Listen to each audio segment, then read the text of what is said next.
हिजो मैले पढाएको थिएँ वाक्य विश्लेषण होइन। आज वाक्य संश्लेषण है। वाक्य संश्लेषण बनाउने सजिलो तरिका छ के। मैले यसमा बढी पनि समय लिँदैन, एकदम थोरै समय लिन्छु के। र थोरै समयमा मैले सजिलो तरिकाले बनाउने तरिका पनि सिकाउँछु। अब वाक्य संश्लेषण भनेको के हुन्छ भने जोड्नु वा गाँस्नु। यसमा वाक्य संश्लेषण भनेको यहाँ दुई वा दुईभन्दा बढी वाक्यलाई मिलाएर एउटै वाक्य बनाउने, त्यो के हो भने संश्लेषण। यसमा सरल, मिश्र, संयुक्त र मिलित वाक्य पनि यसले भनिन्छ है। अब यसले बनाउँदाखेरि वाक्य संश्लेषण एक नम्बर नियम हेर्ने। नियम एकमा के छ भने दुईवटा सरल वाक्य मध्ये एउटा सरल वाक्यको समापक क्रियाको पदको धातुमा ए र ई, एकाले, नाले, दा, दै एका ठाउँमा जस्ता प्रत्यय जोडेर समापक क्रिया बनाई अर्को वाक्य क्रिया पदलाई जस्ता प्रत्यय छोडेर संश्लेषण गर्न सकिन्छ। अब यहाँ के हेर्ने हो भने राम बजार जान्छ, राम कलम किन्छ। यसमा के छ भने एउटै कर्ता दुई पटक आएको छ, एउटै कर्ता दुई पटक आएको छ। अब दुई पटक आयो कारणले राम मात्र एउटै राखेर बनाउन मिल्छ। राम बजार गएर कलम किन्छ, यसको संश्लेषण हुन्छ। किन यसमा एर आएको छ, यहाँ धातुको प्रयोग भएको छ भने एर आएको छ। राम बजार गएर कलम किन्छ। अब यहाँ हेर्नु पानी पर्छ, जाडो बढ्छ। अब यसले कसरी बनाउने भने पानी पर्दा जाडो बढ्छ। यसमा पनि के लागेको छ भने दा प्रत्यय जोडिएको छ, यो पनि हेर्नुपर्छ। अब दोस्रो नम्बर नियममा के छ भने नियम 2 मा दुई सरल वाक्यलाई जब, तब, जहाँ, त्यहाँ, जसले, त्यसले आदि जस्ता सापेक्ष संयोजकले जोडेर वाक्य संश्लेषण गर्न सकिन्छ। जस्तै यहाँ हेर्नु फूल फुल्छ, भाउडा डुल्छ। फूल फुल्छ, भाउडा डुल्छ। अब यहाँ मैले के भनेको यो यहाँ जुन छ नि दुई सरल वाक्यलाई जब, तब, जहाँ, त्यहाँ, जसले, त्यसले आदि जोडेर सापेक्ष संयोजन जोडेर यसले बनाउन मिल्छ।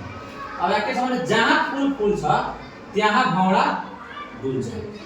यहाँ जब तब पनि प्रयोग गरिन्छ। अब यहाँ हेर्नु पानी पर्छ, जाडो बढ्छ। यसमा पनि जब तब प्रयोग गरिन्छ। जब पानी पर्छ तब जाडो बढ्छ। यो दोस्रो नियम भयो। तेस्रो नियममा दुईवटा सरल वाक्यलाई र, अनि, पनि, तर, त्यसैले, किनभने, वा, अथवा, अर्थात् आदि निरपेक्ष संयोजक जोडेर पनि वाक्य संश्लेषण गर्न सकिन्छ। यति जोडेर निरपेक्ष संयोजक हुन्छ जोडेर पनि वाक्य संश्लेषण गर्न सकिन्छ। अब हेर्नु यहाँ दिएको छ भानुभक्ताचार्य नेपाली भाषाका पहिला कवि होइन, सबै उनलाई आदि कवि के छ एउटा भानुभक्ताचार्य नेपाली भाषाका पहिला कवि होइनन्। यहाँ के आएको छ तर आएको छ, तर सबै उनलाई आदि कवि यहाँ आएको छ है। अब यहाँ हेर्ने रमेश खाना पकाउँछ, रमेश सबैले खाना बाँड्छ हैन।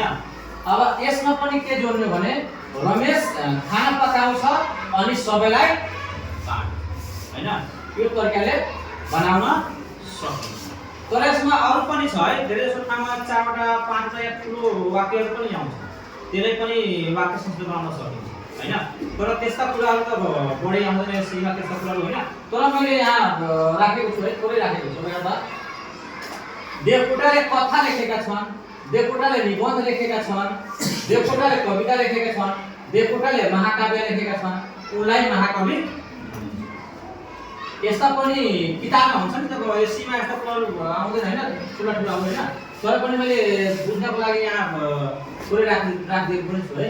अब एउटा देवकोटाले सबै के गर्ने, अब यहाँ त के दिएको छ कथा, निबन्ध हैन। एउटै कुरा छ नि त, कथा लेखेका छन्, निबन्ध लेखेका छन् हैन, कविता लेखेका छन् हैन, महाकाव्य लेखेका छन्। अब यसले के कसरी बनाउनु पर्छ भने देवकोटाले, यहाँ देवकोटाले एकै कथा यहाँ आउनु पर्यो हैन।